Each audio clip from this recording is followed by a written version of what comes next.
C'est le plus grand lieu après la basilique Saint-Pierre de Rome par rapport à un nombre de reliques qui sont contenues au monde.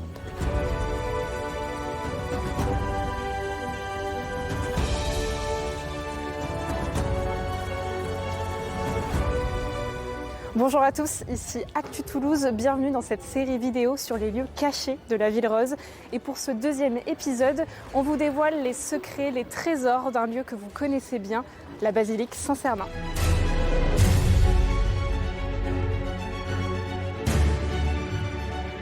C'est la plus grande église romane d'Europe, mais du coup, comme les Romains ne sont pas allés dans d'autres coins du monde, on va dire du monde.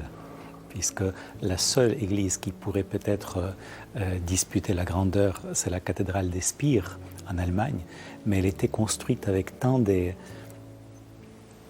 styles architecturaux différents qu'au bout du compte, elle n'a pas gardé sa pureté romane. Donc si on parle vraiment d'une église romane, c'est la basilique Saint-Sernin qui est la référence. Dans le paysage des basiliques, elle a les 5 nefs. Donc 2 collatérales, la principale et de nouveau 2 collatérales. Cela s'explique bien sûr par la volonté de conjuguer la poussée des voûtes romanes qui nécessairement exercent la pression sur le mur. Mais ceci est aussi symbolique. À l'époque, il y a une basilique qui a aussi 5 nefs, c'est Saint-Pierre de Rome. Pour les constructeurs, c'était une façon de s'inscrire dans la continuité et dans la fidélité à l'Église de Rome et affirmer cette unité de chrétiens de par le monde. Elle a 72 piliers sur lesquels repose toute la basilique. Encore un chiffre symbolique si nous pensons aux 72 disciples que le Christ envoie prêcher l'Évangile aux 4 coins du monde. Et puis, nous constaterons, si on regarde jusqu'au bout, les piliers du chœur, les 4, sont un peu plus gros que les autres. Au départ, ce n'était pas comme ça. Tous les piliers étaient identiques, mais au XIIIe siècle, on a décidé de surélever la flèche du chœur, et pour supporter ce poids, il fallait nécessairement renforcer ces piliers.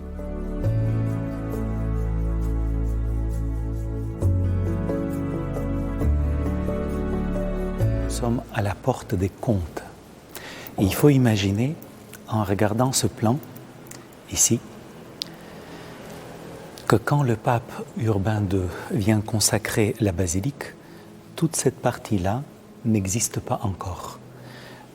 Il n'y a que cette partie-là qui était construite. C'était déjà une église en soi.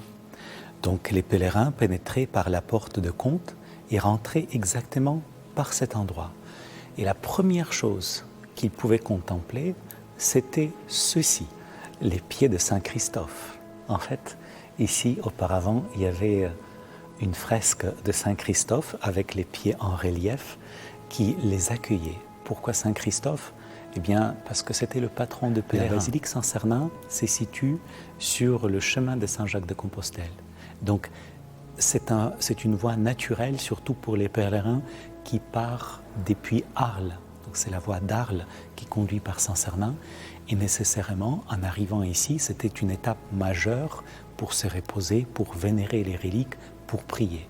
D'ailleurs, en partie, le fait que ce sont des lieux de pèlerinage, que la basilique en fait partie, explique aussi la présence de nombreuses reliques au sein de la basilique.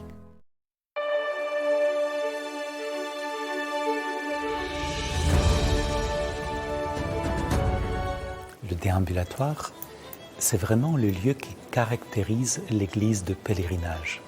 Il y avait la nécessité pour les moines de prier tranquillement et pour les fidèles de déambuler pour pouvoir vénérer les reliques. D'où la création des déambulatoires qui font qu'on retrouve presque une église dans une autre église. Donc vous pouvez imaginer cette partie-là qui était complètement barricadée, de sorte que les moines puissent avoir la tranquillité de la prière. Là où il y a l'entrée du chœur, il y avait carrément une sorte de jubé. C'est comme un mur qui séparait les fidèles du chœur des moines pour permettre à chacun de vivre leur vie de prière. Les chrétiens pénétraient donc dans le déambulatoire, ils se retrouvaient avec toutes ces chapelles, les unes plus belles que les autres, qui contiennent les reliquaires. Là, par exemple, nous sommes face au reliquaire de Saint-Cyr. À la basilique Saint-Cernin, il y a plus de 200 reliques des saints, donc des vraies reliques, des corps des saints. C'est le plus grand lieu après la basilique Saint-Pierre de Rome par rapport à un nombre de reliques qui sont contenues au monde. C'est pour dire, les Toulousains ont de quoi avoir la fierté.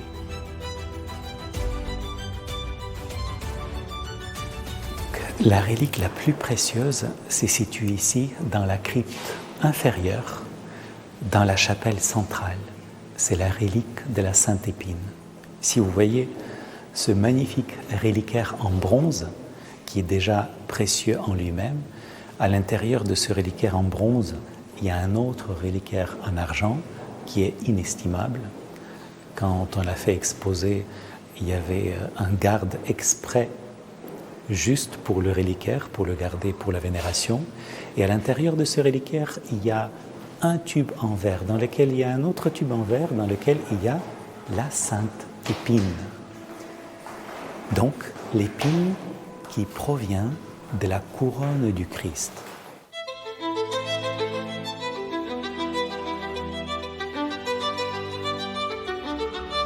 Voilà au tombeau de Saint-Saturnin qui est juste derrière moi. Il repose le sarcophage dans lequel sont contenus les os de Saint-Saturnin, repose sur les 4 taureaux. C'est lui, le Saint-Saturnin, qui est le vrai vainqueur, pas le taureau. Il a donné sa vie, mais sa vie, comme symbolise cette statue, est déjà accueillie en offrande par les anges. Il y a les anges qui maintiennent Saint-Saturnin, il y en a un qui tient sa mitre, puis là-haut, il y a un autre qui tient la palme des victoires, la palme des vainqueurs, des martyrs, et l'autre, sa crosse. Et puis, tout en haut dans l'abside, vous voyez le Christ en majesté qui déjà accueille son âme.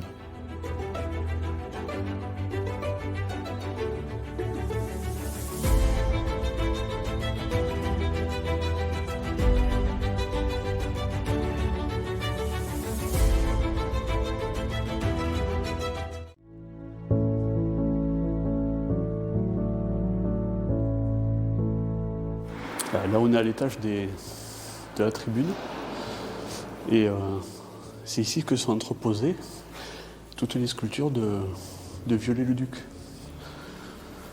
Tout ce qui a été déposé lors de la restauration a été entreposé ici.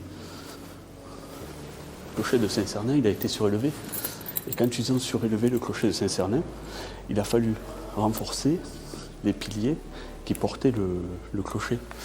Et là, on peut voir que lors des fouilles, ils ont découvert que sous ces arcs qui ont été renforcés, bouchés, pour avoir plus de force dans les piliers, on retrouve les anciens chapiteaux.